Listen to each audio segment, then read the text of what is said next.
ഇത് കണ്ടില്ലേ, ഇതിപ്പോൾ നമ്മളുടെ കയ്യിൽ ഇതൊരു മിക്സാണ്, സീഡ് മിക്സാണ്. ഇതും സീഡ് മിക്സ് തന്നെയാണ്. ഇത് രണ്ടും പിന്നെ കാർപ്പറ്റ് പ്ലാന്റ്സിൻ്റെ മിക്സാണ്. അപ്പോൾ ഈ 4 സീഡാണ് നമ്മുടെ കയ്യിലിപ്പോൾ ഉള്ളത്. ഈ 4 വെറൈറ്റി സീഡ്സാണ് നമ്മുടെ കയ്യിലുള്ളത്. ഇതെല്ലാം ഇപ്പോൾ മുളച്ച് വരുമ്പോൾ മാത്രമേ നമുക്ക് അതിൻ്റെ ഡീറ്റെയിൽസൊക്കെ പറയാൻ പറ്റുള്ളൂ. കാരണം ഇതൊരു സർട്ടിഫൈഡ് സീഡ് തന്നെയാണ്, അല്ലാതെ ജസ്റ്റ് ഓൺലൈനിൽ വാങ്ങിയ സീഡല്ല. ഓൺലൈനിൽ വാങ്ങുന്ന സീഡെല്ലാം മോശമെന്നല്ല ഞാൻ പറഞ്ഞത്. ഇത് ഒരു വലിയ ബോക്സിനകത്ത് ഇങ്ങനെ ഇൻഡിവിജ്വൽ ഇതാണ് വരുന്നത്. അപ്പോൾ വലിയ ബോക്സ് ഉണ്ടെങ്കിൽ മാത്രമേ നമുക്ക് അതിൻ്റെ ഡീറ്റെയിൽസൊക്കെ കിട്ടുള്ളൂ. ഇതിനകത്ത് പേരൊന്നും കൊടുത്തിട്ടില്ല. ഓക്കെ, അപ്പോൾ ഇന്ന് എങ്ങനെയാണ് ഇതിനെ നമുക്ക് പ്ലാന്റ് ടാങ്കിൽ ഈ ഒരു കണ്ടീഷനിലേക്ക് എത്തിക്കാൻ പറ്റുന്നതെന്നാണ് നമുക്ക് നോക്കേണ്ടത്. അപ്പോൾ അതിന് വേണ്ടി നമുക്ക് ആദ്യം ഒരു ചെറിയൊരു അക്വേറിയം ആവശ്യമുണ്ട്. ഒരു 60 to 70 സെൻറ്റിമീറ്റർ, നമ്മുടെ അതിലൊരു 60 സെൻറ്റിമീറ്ററിൻ്റെ ടാങ്ക് ഉണ്ട് സിയാനോ, അതിനകത്ത് ചെയ്യാം. അപ്പോൾ ഇതിൻ്റെ ഓരോ സ്റ്റെപ്സിലും ചില വ്യത്യാസങ്ങളുണ്ടാവും. അപ്പോൾ എല്ലാ ഇതിലും നമ്മൾ നോർമലായിട്ട് ചെയ്യുന്നത് പോലെ മണ്ണിട്ട് അതിന് മേലെ പിന്നെ പ്ലാന്റ് ചെയ്ത് ആ ഒരു രീതിയിലായിരിക്കില്ല ഇത് ചെയ്യുന്നത്.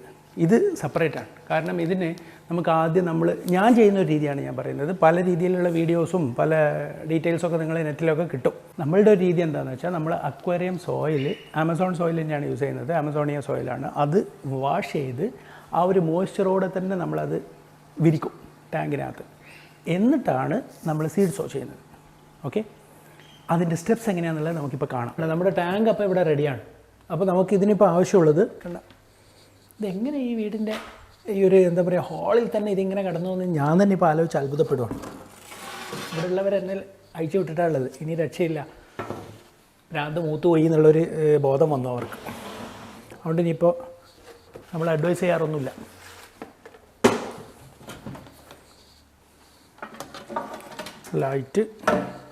ലൈറ്റൊക്കെ അപാര ലൈറ്റാണ്. ബടൈ പറയുന്നതല്ല, കത്തിച്ച് തരുമ്പോൾ കാണിച്ചു തരാം. ഭയങ്കര പവർഫുൾ ലൈറ്റാണ്. പിന്നെ ഫിൽറ്റർ,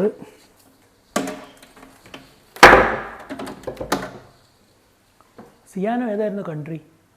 സിയാനോ പോളണ്ടായിരുന്നു. പോളണ്ടിനെ കുറിച്ച് മിണ്ടരുതെന്ന് ശ്രീനിവാസൻ ചേട്ടൻ പറഞ്ഞാണ് ഓർമ്മ വരുന്നത്. പോളണ്ട് എന്ന് പറയുമ്പോൾ പോളണ്ട് തന്നെയാണോ സിയാനോ? അത് നമുക്ക് നോക്കിയിട്ട് പറയാം കേട്ടോ. പോർച്ചുഗലാണോ പോളണ്ടാണോ? പോർച്ചുഗലാണ്, പോളണ്ടല്ല. ഈ സിയാനോ ടാങ്കിൻ്റെ ഒരു പ്രത്യേകത എന്താണെന്നറിയോ? ടാങ്ക് അധികം വെയിറ്റ് ഒന്നും കാണില്ല. ഗ്ലാസ്സൊക്കെ കാണുമ്പോൾ നമ്മൾ വിചാരിക്കുമോ നേരിയ ഗ്ലാസ് ആണല്ലോ, ആന ചവിട്ടിയാൽ പൊട്ടില്ല. അതാണ് അതിൻ്റെ ഒരു പ്രത്യേകത. എനിക്ക് എപ്പോഴും സിയാനോ ടാങ്കിനകത്ത് സോയിലിടാൻ ഭയങ്കര മടിയാണ്. കാരണം എത്രയും ക്ലിയർ ഗ്ലാസ്സൊക്കെ ഇങ്ങനെ കാണുമ്പോൾ അതിനകത്ത് നമ്മൾ സോയിലും മണ്ണൊക്കെ ഇട്ട് വൃത്തിയിടാക്കണ്ടല്ലോ എന്നൊരു തോന്നൽ വരും. പക്ഷേ പ്ലാന്റ് ടാങ്കിന് സിയാനോ ടാങ്കിനെ കഴിഞ്ഞിട്ടേ വേറെ ഏത് ടാങ്കും ഉള്ളൂ. അത്രയും ബെസ്റ്റായിരിക്കും കാണാൻ. ഗ്ലാസിൻ്റെ ക്വാളിറ്റിയാണത്, ഗ്ലാസിൻ്റെ ലൈറ്റിൻ്റെ. ഇതിൻ്റെ തന്നെ സ്റ്റാൻഡിൽ വെച്ചാലേ അതിൻ്റെ ഒരു ഭംഗി കിട്ടുള്ളൂ. ടേബിളിൽ വെച്ചാലൊക്കെ ഭംഗി അത്ര കിട്ടില്ല. പക്ഷേ നമ്മളെ ചെറിയ പയ്യനുണ്ടല്ലോ, അവനിത് സ്റ്റാൻഡിൽ വെച്ച് അതിൻ്റെ സ്റ്റാൻഡ് ഒരു ബലമില്ലാത്ത ടൈപ്പാണ്. അതിൽ പോയി പിടിച്ചു വലിച്ചാലോ എന്നുള്ളൊരു പേടിയാണ്. അതുകൊണ്ടാണ് ഇങ്ങനെ വെക്കുന്നത്. നമ്മൾ ആമസോണിയ സോയിലാണ് ഇതിൽ യൂസ് ചെയ്യുന്നത്. ആമസോണിയ വേർഷൻ 2 കേട്ടോ, ഇതാണ് നമ്മൾ യൂസ് ചെയ്യുന്ന സോയിൽ. ഈ സോയിലിൻ്റെ ഗുണഗണങ്ങളൊന്നും പ്രത്യേകിച്ച് പറയണ്ടല്ലോ. ഇത്രയും ക്വാളിറ്റിയുള്ള സോയിൽ വേറെ ഇല്ല ആമസോണിയ സോയിലിനെ പോലെ. അപ്പോൾ nature aquarium ADA nature aquarium Amazonia soil. ഇത് എത്ര ലിറ്ററാണ്? 3 ലിറ്റർ. ഇൻസ്റ്റൻറ്റ് 3 ലിറ്റർ എന്ന് കൊടുത്തിട്ടുണ്ട്. ഓക്കെ, അത് മതിയാവും. നമ്മൾ 60 സെൻറ്റിമീറ്റർ ടാങ്ക് ആണല്ലോ. ഇതിനെ നമുക്കൊരു ബക്കറ്റിലേക്ക് ഇട്ടിട്ട് കുറച്ചായിട്ട് കോരിയിടാം. അപ്പോൾ ജസ്റ്റ് ഒന്ന് റിൻസ് ചെയ്തെടുത്തു. അപ്പോൾ ചിലരൊക്കെ ചോദിക്കും ആമസോണിയ സോയിൽ എന്തിനാണ് റിൻസ് ചെയ്യുന്നത്? അതാണ് നമ്മുടെ ഒരു സ്റ്റൈൽ കേട്ടോ. നമ്മളിങ്ങനെയാണ് ഭായ് എന്ന് പറഞ്ഞ പോലെ നമ്മളത് റിൻസ് ചെയ്തെടുത്തു. റിൻസ് ചെയ്യേണ്ടതെന്നാണ് കമ്പനി പറയുന്നത്. അതുപോലെ മറ്റ് വീഡിയോകളിലും എക്സ്പേർട്സ് ഒന്നും അത് റിൻസ് ചെയ്യുന്നത് കാണാറില്ല, ജസ്റ്റ് എടുത്തിരുന്നാണ് കാണാറ്. ഇവിടെയാണ് നമ്മുടെ ഒരു പോയിൻ്റ്. റിൻസ് ചെയ്യാതെ ഇട്ട് കഴിഞ്ഞാൽ ഫസ്റ്റ് വീക്ക് നമുക്ക് ഫിഷിനെ ആഡ് ചെയ്യാൻ പറ്റില്ല. അത് ഗ്യാരണ്ടിയാണ്. അയ്യോ ടയർഡായി പോയി. കൊറോണ വന്ന് മാറിയതിന് ശേഷം ഒരു കിതപ്പൊക്കെ ഉണ്ട് കേട്ടോ. എന്ത് സിംറ്റം ഇല്ല എന്ന് പറഞ്ഞിട്ടും കാര്യമൊന്നുമില്ല. ചെറിയൊരു സിംറ്റമൊക്കെ ഉണ്ട്. സിംറ്റമല്ല, ഒരു ആഫ്റ്റർ എഫക്റ്റ്. അതാണ് പറഞ്ഞു വന്നത്. നല്ല കിടിലൻ ഡ്രിഫ്റ്റ് വുഡ് തന്നെയാണ് കൊണ്ടുവരുള്ളത്. നോക്കൂ, എന്തൊരു സ്കൾപ്ചറാണ്, എന്തൊരു സ്റ്റൈലാണ് അതിൻ്റെ ഒരു എന്തൊക്കെയാണെന്ന് പറയാം അതെല്ലാം. ഓക്കെ, അപ്പോൾ ഈ ഡ്രിഫ്റ്റ് വുഡ് പ്ലാന്റ് ടാങ്കിൽ വെക്കുന്നത് തന്നെ അതൊരു കലയാണ്. അതിൻ്റെ ആ ഒരു രീതിയിൽ വെച്ചില്ലെങ്കിൽ അതിൻ്റെ ഭംഗി കിട്ടില്ല.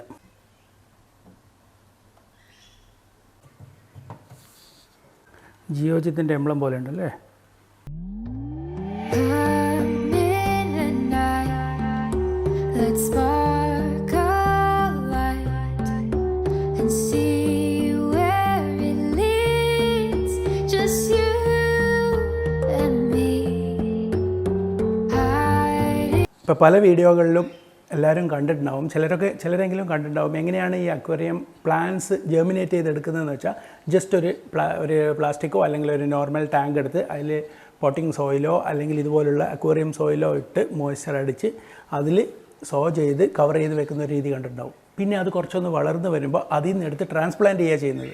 എന്നാൽ നമ്മൾ ചെയ്യുന്നത് എന്താണെന്ന് വെച്ചാൽ ഇപ്പോൾ ഇതിൽ ഏത് രീതിയിലാണോ പ്ലാന്റ്സ് നമുക്ക് ഭാവിയിൽ ഫ്യൂച്ചറിൽ എങ്ങനെയാണോ പ്ലാന്റ്സ് വേണ്ടത്, എങ്ങനെയാണ് ഇതൊരു പ്ലാന്റ് ടാങ്ക് ആവേണ്ടത്, ആ രീതിയിൽ തന്നെ ഡയറക്റ്റായിട്ടാണ് ചെയ്യുന്നത്.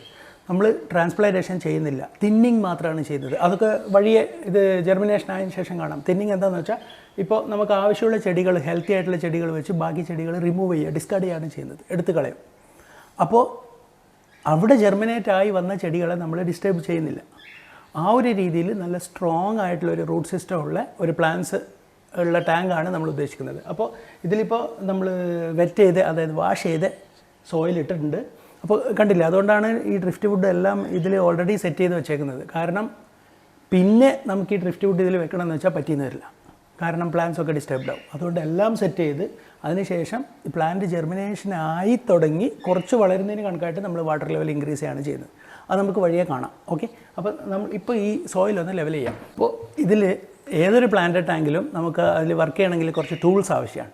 അപ്പോൾ ഇതിൽ ഈ ഒരു പ്ലാന്റ് ടാങ്ക് സെറ്റ് ചെയ്യുന്നതിനും അങ്ങനെയുള്ള കാര്യങ്ങൾക്കൊക്കെ വേണ്ടി നമ്മൾ വാങ്ങിയിട്ടുള്ള ടൂൾ കിറ്റാണ് ഹിഗറിന് നമ്മൾ മുമ്പ് ഒരു ലൈറ്റൊക്കെ കാണിച്ചായിരുന്നു, ലൈറ്റ് ഫിൽറ്ററെല്ലാം കാണിച്ചായിരുന്നു ഹിഗറിൻ്റെ.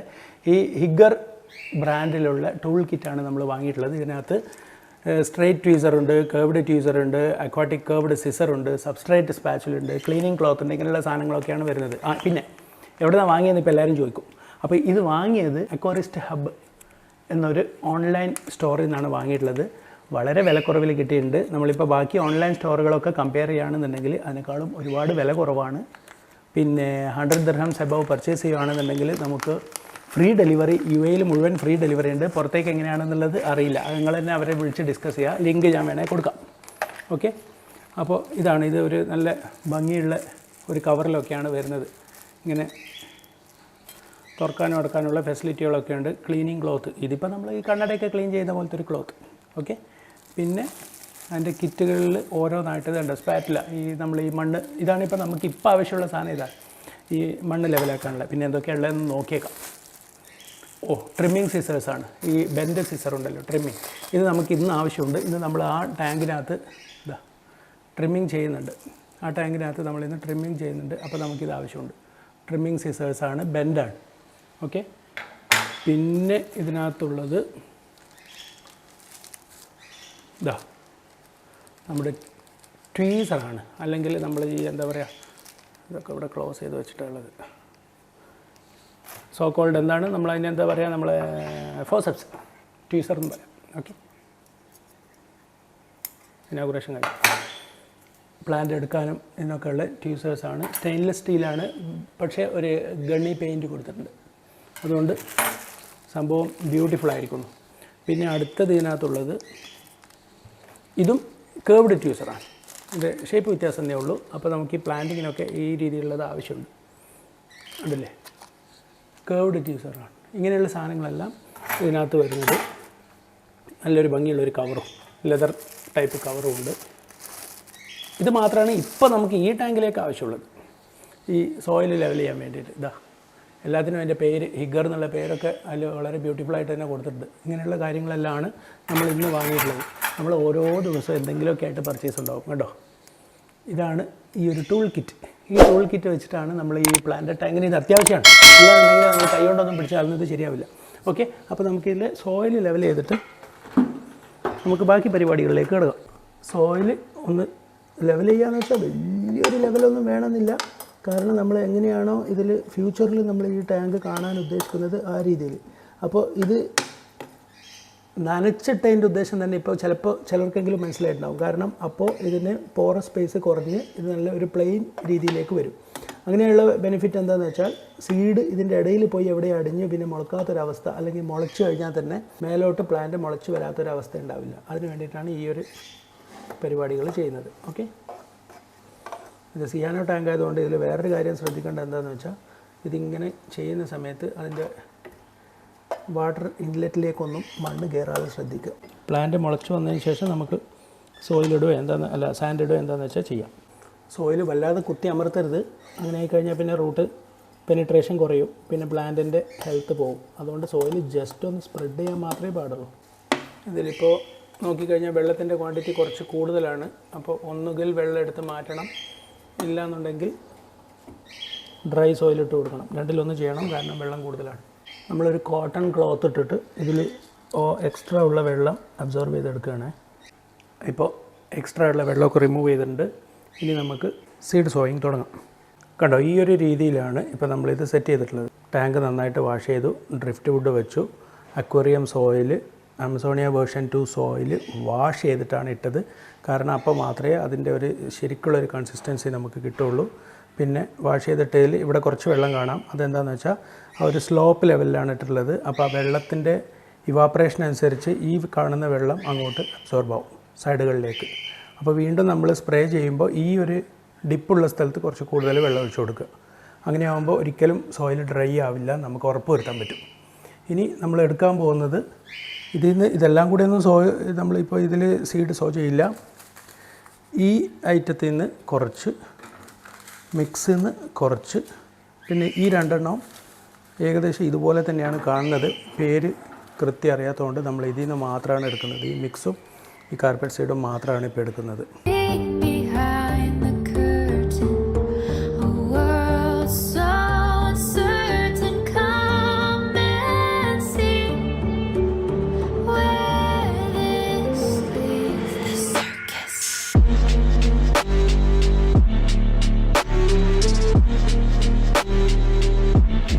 നമ്മൾ ഈ സീഡ് മിക്സ് ചെയ്തിട്ടാണ് ഇടുന്നത്.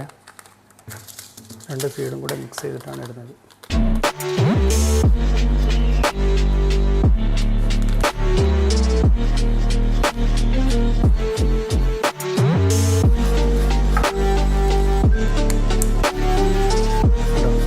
കണ്ടോ, ഇത്രയും സീഡാണ് നമ്മൾ മിക്സ് ചെയ്തത്. ഇത്ര സീഡേ ആവശ്യമുള്ളൂ. കാരണം നമ്മുടേത് 60 സെൻറ്റിമീറ്റർ ടാങ്കാണ്.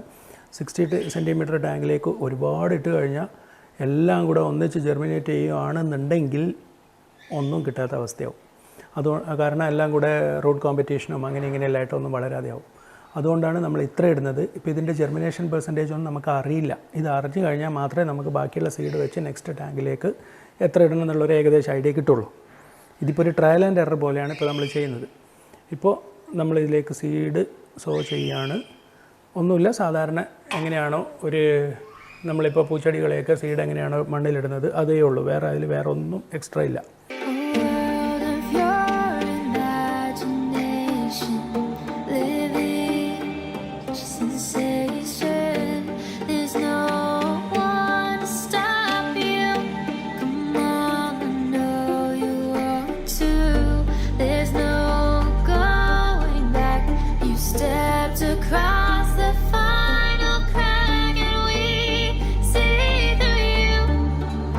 സ്ഥലത്ത് കൂടുതൽ വീണ് പോയിട്ടുണ്ടെങ്കിൽ ആ സ്ഥലത്തു നിന്നത് നമ്മുടെ ഈ സ്പാച്ചുല വെച്ച് വേറെ സ്ഥലങ്ങളിലേക്ക് നീക്കി കൊടുക്കുക. ഓക്കെ, അപ്പോൾ ഈ ഒരു സീഡിൻ്റെ സ്വഭാവം അറിയാൻ വേണ്ടി നമുക്കിപ്പോൾ എന്ത് ചെയ്യാം, എല്ലാം ഇങ്ങനെ എക്സ്പോസ്ഡ് ആയിട്ട് വെക്കണ്ട. കുറച്ചെണ്ണം നമുക്ക് ഈ സ്പാച്ചുല കൊണ്ട് മണ്ണ് കൊണ്ട് മൂടി കൊടുക്കാം. കാരണം ചില സീഡുകൾ മൂടിക്കഴിഞ്ഞാൽ മാത്രമേ വളരുള്ളൂ. ഇനി അതുപോലെ കുറച്ച് സീഡുകൾ ഇവിടെ ഈ വെള്ളം നിൽക്കുന്നതിലും ഇട്ട് കൊടുക്കുക. അപ്പോൾ എന്താവും, ചില സീഡുകൾക്ക് വെള്ളത്തിൽ സബ്മേർജായി അതിൻ്റെ ഡോർമൻസി ബ്രേക്ക് ആയാൽ മാത്രമേ വളരുള്ളൂ. അപ്പോൾ കുറച്ചെണ്ണം അങ്ങനെ നിൽക്കട്ടെ. അപ്പോൾ ഏത് രീതിയിലുള്ള സീഡാണ് ഇത് നമുക്ക് അറിയാത്തത് കൊണ്ടാണ് നമ്മളിങ്ങനെ ചെയ്യുന്നത്. ഓക്കെ, ഇനിയിപ്പോൾ നമ്മളൊരു 1 വീക്ക് ടൈമിന് ഈ സീഡാണ് മുളച്ചതെന്നുണ്ടെങ്കിൽ അതിൻ്റെ അർത്ഥം ഇത് വെള്ളത്തിൽ കിടന്നാൽ മാത്രമേ മുളക്കുള്ളൂ എന്നാണ്.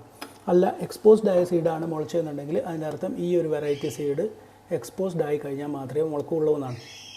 ഇനിയല്ല, മണ്ണിൽ വെച്ചതാണ് മുളച്ചതെന്നുണ്ടെങ്കിൽ നെക്സ്റ്റ് ടൈം പ്ലാന്റ് ചെയ്യുമ്പോൾ എല്ലാം മണ്ണിലേക്ക് വെക്കണം എന്നർത്ഥം. ഇതാണ് ട്രയൽ ആൻഡ് എറർ. ഓക്കെ,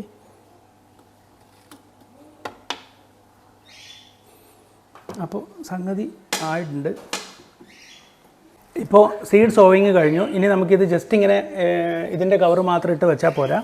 അതിൻ്റെ ഒരു മോയ്സ്ചർ റീറ്റെയിൻ ചെയ്യുന്നതിന് വേണ്ടി നമുക്ക് ഈ ക്ലിംഗ് റാപ്പ് വെച്ച് അതിനെ കവർ ചെയ്തെടുക്കേണ്ടതുണ്ട്. ക്ലിംഗ് റാപ്പ് വെച്ച് ഇതിൻ്റെ ടോപ്പ് നമുക്ക് കവർ ചെയ്ത് കൊടുക്കാം. നമ്മളിത് ക്ലിംഗ് റാപ്പ് വെച്ച് കവർ ചെയ്യുന്നു. അതാണ് അടുത്ത സ്റ്റേജ്.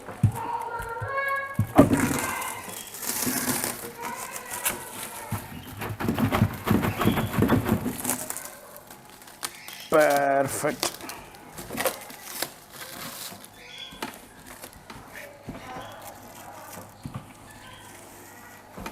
കണ്ടോ, ഇപ്പോൾ നമ്മൾ ക്ലിംഗ് റാപ്പ് വെച്ച് കവർ ചെയ്ത് പെർഫെക്റ്റ് ആക്കിയെടുത്തു. ഈ ക്ലിംഗ് റാപ്പ് ഇനി എപ്പോഴാണ് റിമൂവ് ചെയ്യേണ്ടതെന്ന് ആരെങ്കിലും ചോദിച്ചേക്കാം. അപ്പോൾ സാധാരണ നിങ്ങൾക്ക് കാണാം ആരും ഇത് റിമൂവ് ചെയ്യുന്നതൊന്നും കാണിക്കാറില്ല. എന്നാൽ നമ്മുടെ ഒരു അനുഭവത്തിൽ നമ്മൾ ചെയ്തുകൊണ്ട് വരുന്ന എന്താണെന്ന് വെച്ചാൽ ഇത് ഒരു ഡെയിലി ഒരു എന്താ പറയുക 6 to 8 hours ഒക്കെ ഇങ്ങനെ വെക്കാറുള്ളൂ. ഉദാഹരണത്തിന് വൈകുന്നേരം ആകുമ്പോൾ നമ്മൾ ഇതങ്ങെടുത്ത് മാറ്റും. രാത്രിയിൽ ലൈറ്റ് വിടാറില്ല. അപ്പോൾ എന്ത് ചെയ്യും, ഇതങ്ങെടുത്ത് മാറ്റും, കവർ ഓപ്പൺ ചെയ്ത് വെക്കും ലൈറ്റ് ഇല്ലാതെ ഓപ്പണായിട്ട്. രാവിലെ ആകുമ്പോഴേക്ക് എക്സ്ട്രാ മോയ്സ്ചറും ഇതെല്ലാം കുറച്ചൊന്ന് ഡ്രൈ ആയ പോലെയാവും. അപ്പോൾ ഒരു വായുസഞ്ചാരമൊക്കെ കിട്ടും. രാവിലെ വീണ്ടും ഇതുപോലെ വാട്ടർ സ്പ്രേ ചെയ്യുന്നു, കവർ ചെയ്ത് വെക്കുന്നു. ഈ ഒരു രീതിയിലാണ് നമ്മൾ ഫസ്റ്റ് വീക്ക് ചെയ്യുന്നത്. ഓക്കെ. ഒരുപാട് പ്ലാന്റ്സൊക്കെ ജെർമിനേറ്റ് ചെയ്യുന്ന വലിയ കൊടികെട്ടിയ പ്ലാന്റേഴ്സും പ്ലാന്റർ ടാങ്ക് മെയിൻറ്റെയിൻ ചെയ്യുന്നവരൊക്കെ നമ്മുടെ സബ്സ്ക്രൈബർ ലിസ്റ്റിൽ കാണും ചിലപ്പോൾ. അപ്പോൾ അവർ ചെയ്യുന്ന രീതി ചിലപ്പോൾ വേറെ ആയിരിക്കാം, ഇങ്ങനെ ആയിരിക്കില്ല. അപ്പോൾ അവർ ചെയ്യുന്ന രീതി വേറെ ആണെങ്കിൽ അത് നമുക്കൊന്ന് കമൻറ്റ് ചെയ്യാം എങ്ങനെയാണെന്നുള്ളത്. നമുക്കും കൂടെ ചെയ്ത് നോക്കാം. അതുപോലെ നിങ്ങളും കൂടെ ഇതൊന്ന് പ്രാക്ടീസ് ചെയ്ത് നോക്കുക. ഞാനിപ്പോൾ ഈ പറഞ്ഞ രീതിയിലുള്ള ചെറിയ ചെറിയ ടിപ്സൊക്കെ, അതായത് ഈ ക്ലിംഗ് റാപ്പ് റിമൂവ് ചെയ്യുന്നതും നൈറ്റിൽ ഇത് ഓപ്പൺ ചെയ്ത് വെക്കുന്നതും ഇങ്ങനെയുള്ള കാര്യങ്ങളൊക്കെ ഒന്ന് നോക്കുക. ഏതാണ് സക്സസ്ഫുൾ എന്നുള്ളത് നമുക്ക് വഴി അറിയാമല്ലോ. നിങ്ങൾ ചെയ്യുന്ന രീതിയും കറക്റ്റ് ആയിരിക്കാം, ഞാൻ ചെയ്യുന്ന രീതിയിലും കുറച്ച് ബെനിഫിറ്റ് ഉണ്ടാവും. അപ്പോൾ രണ്ടും കൂടെ മിക്സ് ആക്കി കഴിഞ്ഞാൽ നമുക്കൊരു പെർഫെക്റ്റ് ഇതൊരു എന്താ പറയുക ഷേപ്പ് ചെയ്തെടുക്കാൻ പറ്റും. അതാണ് എൻ്റെ ഉദ്ദേശം. അപ്പോൾ ഇനി നമുക്കിതിൻ്റെ ഒരു അപ്ഡേറ്റ്സ് ഞാൻ വീക്ക്ലി ഷോർട്സ് ചാനലിൽ അപ്ലോഡ് ചെയ്യാം. അപ്പോൾ എല്ലാവർക്കും എങ്ങനെയാണ് വളരുന്നുണ്ടോ ഡീറ്റെയിൽസൊക്കെ കാണാം. എന്നിട്ട് ടാങ്ക് ഒന്ന് ഫുൾ സെറ്റ് ആയതിനു ശേഷം ഞാനൊരു നോർമൽ വീഡിയോയിൽ ഏതെങ്കിലും ഒരു ഫുൾ ലെങ്ത് വീഡിയോയിൽ ഞാൻ കാണിക്കാം. Okay, bye bye.